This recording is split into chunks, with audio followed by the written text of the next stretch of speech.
Hello friends, मैं कंचन आपका बहुत बहुत स्वागत करती हूँ इस चैनल पर। और आज हम देखेंगे जियोमॉर्फोलॉजी टेस्ट सीरीज का नेक्स्ट पार्ट नंबर 8।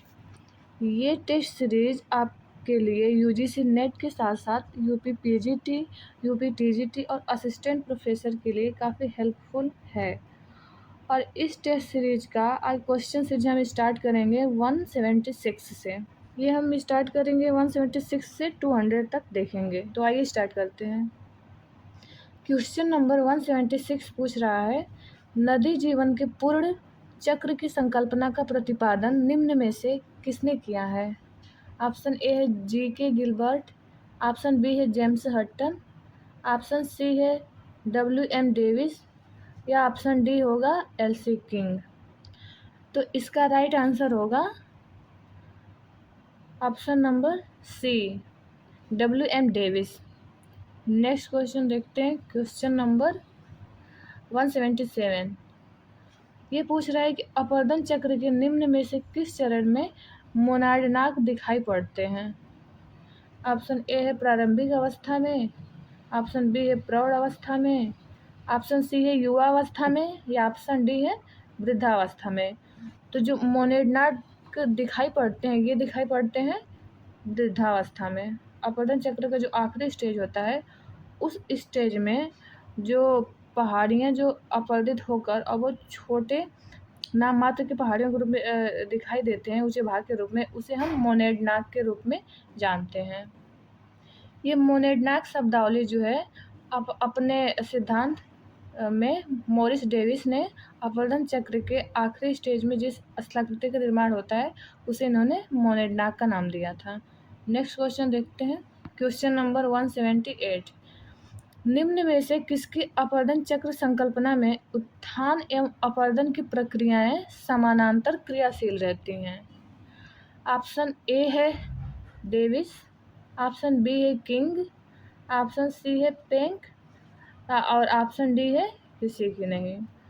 तो उत्थान एवं अपवर्तन की प्रक्रियाएं समानांतर क्रियाशील रहती हैं, अर्थात साथ साथ ही अपवर्तन और उत्थान साथ साथ चलता रहता है। यानी उत्थान जैसे जैसे होता है उसके साथ साथ ही अपवर्तन की दर भी, अपवर्तन की गति भी क्रियाशील हो जाती है। तो इसका राइट आंसर होगा ऑप्शन नंबर सी, पेंक महोदय ने ये कहा है। नेक्स्ट क्वेश्चन देखते हैं। क्वेश्चन नंबर 179 ये पूछ रहा है कि अपवर्तन चक्र के संबंध में निम्नलिखित में से कौन सा सुमेलित नहीं है? ऑप्शन ए है क्या अपवर्तन का भौगोलिक चक्र W.M. डेविस ने दिया है, ऑप्शन बी है पेरिप्लेनेशन का चक्र L.C. किंग द्वारा दिया गया है, ऑप्शन सी है सवाना का अपवर्तन चक्र M. मोरिसावा द्वारा दिया गया है या ऑप्शन डी है एपिसोडिक अपवर्तन चक्र S.A. सुम द्वारा दिया गया है। तो इसका राइट आंसर होगा जो सुमेलित नहीं है ये होगा ऑप्शन नंबर सी, जो सवाना का अपवर्तन चक्र है M. मोरिसावा द्वारा नहीं दिया गया है, ये गलत है। बाकी अपवर्तन का भौगोलिक चक्र जो है W.M. डेविस द्वारा दिया गया है, पेरिप्लेनेशन का चक्र L.C. किंग द्वारा दिया गया है, वो एपिसोडिक इरोजन थ्योरी S.A. सुंग का है। नेक्स्ट क्वेश्चन देखते हैं। क्वेश्चन नंबर 180 अपवर्तन चक्र की संकल्पना पर सर्वप्रथम प्रकाश डालने वाला था? इसमें से किस भूगोलवेत्ता ने सर्वप्रथम प्रकाश डाला था? ऑप्शन ए है डेविस, ऑप्शन बी है पेंक, ऑप्शन सी है जेम्स हटन व ऑप्शन डी है थॉर्नबरी। तो इसका राइट आंसर होगा option number A, Davis.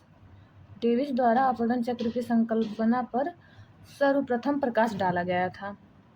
Next question देखते हैं। क्वेश्चन नंबर 181 ये पूछ रहा है कि सूची 1 को सूची 2 से सुमेलित कीजिए एवं नीचे दिए गए कूट से सही उत्तर चुनिए। एक सूची में दी है विद्वान, दूसरी सूची में दी है स्थलाकृति। किस विद्वान ने किस प्रकार की स्थलाकृति का कंसेप्ट दिया है? इसमें है ऑप्शन ए है डेविस, ऑप्शन बी है पेंक, ऑप्शन सी है किंग व ऑप्शन डी है गिलबर्ट। और एक तरफ स्थलाकृतियाँ हैं पेडिप्लेन, पेनीप्लेन, इंड्रम्प और ग्रेड। तो आइए मैच करते हैं इसको। जो डेविस है, डेविस द्वारा दिया गया है पेनीप्लेन और पेंक द्वारा दिया गया है इंड्रम। और किंग ने दिया है पेडिप्लेन स्थलाकृति का कंसेप्ट, और गिलबर्ट द्वारा ग्रेड यानी ग्रेडेशन दिया गया है। तो ये रहा इसका सही मिलान। नेक्स्ट क्वेश्चन देखते हैं, क्वेश्चन नंबर 182। भू आकृति चक्र की संकल्पना किसने प्रस्तुत की? ऑप्शन ए है हिटलसी, ऑप्शन बी है पेंक, ऑप्शन सी है WM डेविस, या ऑप्शन डी है कुर्क। तो इसका राइट आंसर होगा option number C, WM Davis. Next question देखते हैं, क्वेश्चन नंबर 183। डेविस के साथ असहमत होते समय क्रिकमे ने किस शब्द के साथ पेनिप्लेन स्थलीप्राय को उखाड़ दिया? इसमें ऑप्शन ए दिया है पेडिप्लेन, ऑप्शन बी है पैन प्लेन, ऑप्शन सी है एच प्लेन, या ऑप्शन डी है संरचनात्मक समतल भूमि। यहाँ पे जो उखाड़ फेंकने से मतलब ये है कि क्रिकमे ने डेविस के पेनिप्लेन शब्द को किस शब्द से प्रतिस्थापित किया। तो इसका राइट आंसर होगा option number B, peneplain. Next question देखते हैं, क्वेश्चन नंबर 184। निम्नलिखित में से कौन भू आकृति में पुनर्युवन का स्थलाकृतिक प्रमाण या साक्ष्य नहीं है? ऑप्शन ए है कटे फटे विसर्प, ऑप्शन बी है संरचनात्मक बेंच, ऑप्शन सी है युग्मित घाटी वेदिकाएं, ऑप्शन डी है बहुचक्रीय घाटी।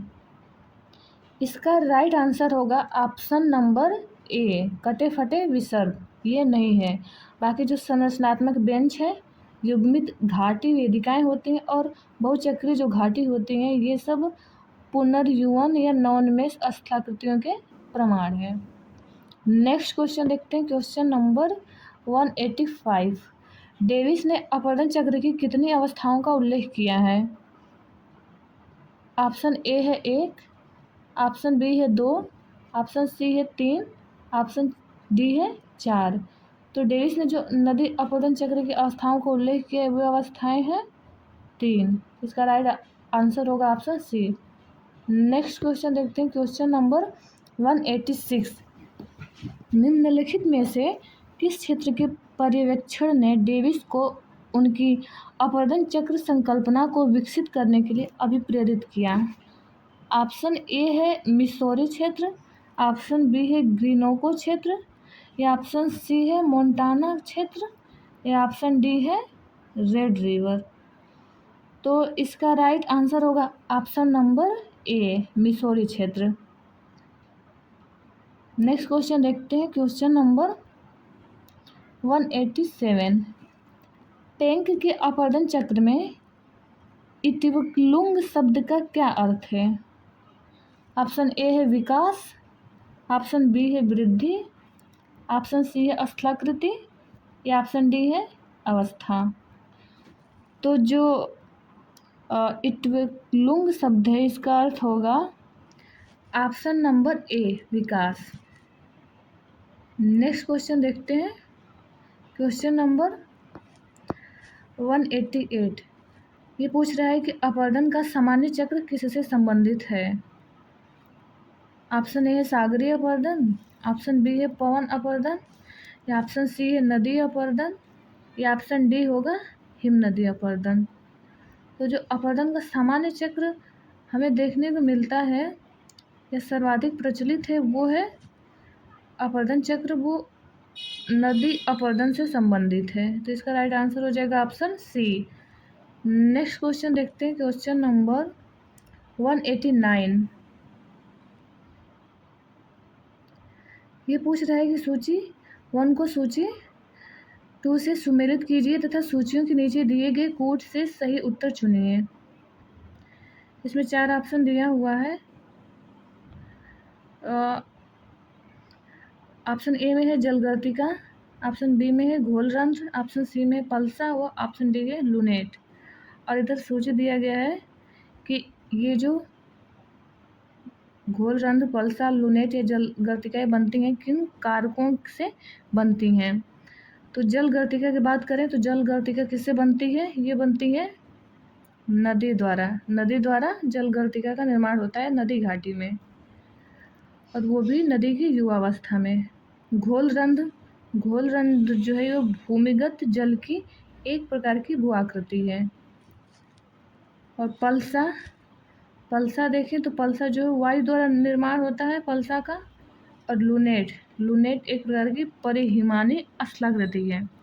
तो ये रहा इसका सही मिलान। नेक्स्ट क्वेश्चन देखते हैं, क्वेश्चन नंबर 190। निम्नलिखित में से कौन सा एक हिमानीकृत स्थलाकृति है? ऑप्शन ए है केटिल, ऑप्शन बी है यारडांग, ऑप्शन सी है खिड़की, या ऑप्शन डी है स्तूप। तो इसका राइट आंसर होगा option number A kettle. Kettle जो है एक प्रकार की हिमानीकृत स्थलाकृति है। नेक्स्ट क्वेश्चन देखते हैं, क्वेश्चन नंबर 191। नीचे दो कथन दिए गए हैं जिनमें एक को अभिकथन ए तथा दूसरे को कारण आर कहा गया है। हाँ, तो अभिकथन ए देखते हैं। ये पूछ रहा है कि क्रमबद्ध नदी द्वारा न तो शुद्ध अपरदन होता है और न ही शुद्ध निक्षेपण। कारण इसका दिया है कि यह उपलब्ध ऊर्जा और किए जाने वाले कार्य के मध्य संतुलन को दर्शाता है। नीचे दिए गए कोड से सही उत्तर चुनिए। इसमें ऑप्शन दिया है, ऑप्शन नंबर ए है कि ए और आर दोनों सत्य है और आर ए की सही व्याख्या करता है।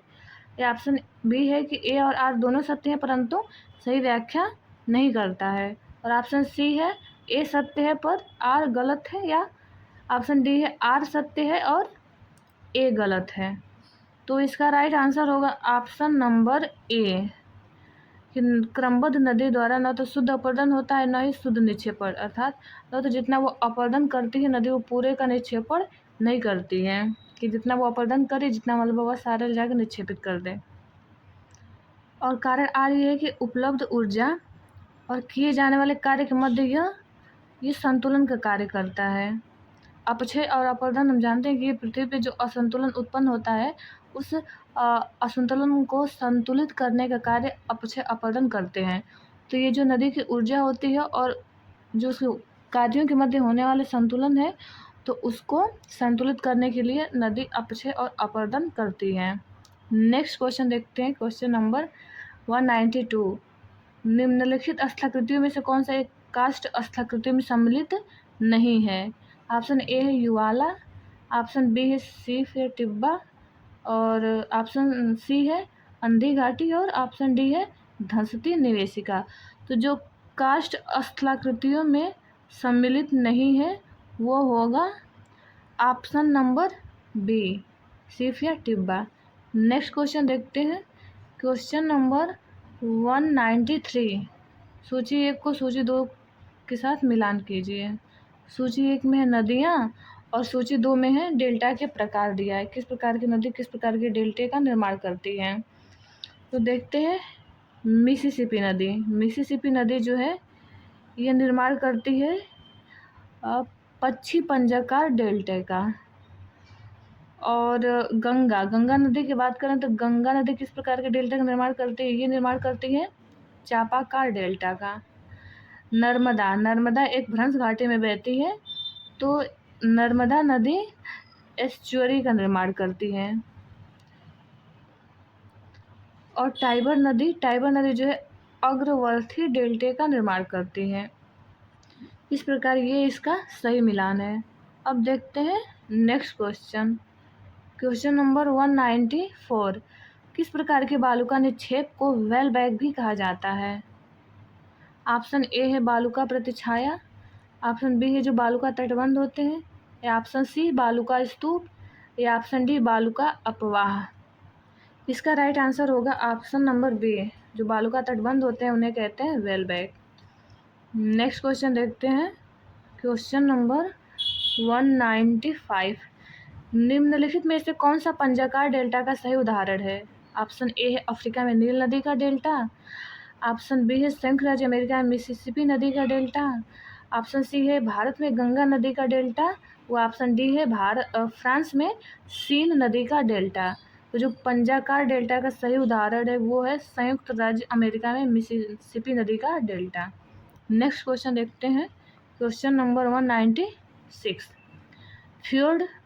किसके द्वारा निर्मित एक लैंडफॉर्म है?